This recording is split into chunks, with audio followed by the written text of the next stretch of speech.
目がちょっとこう見えてくるじゃない。そうするとなんかクラスにね3、4時ぐらいまで。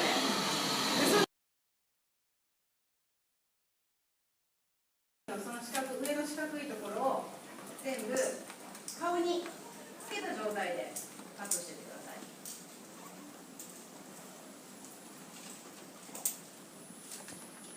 浮かさないで。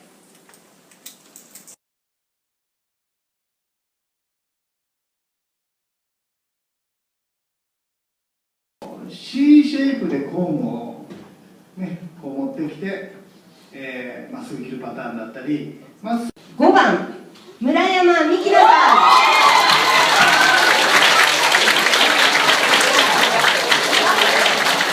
はい、続きまして遠藤由香さん。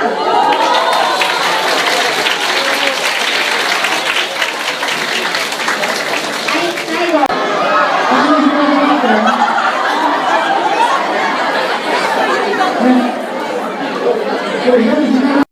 じゃんけんぽい、パーの人。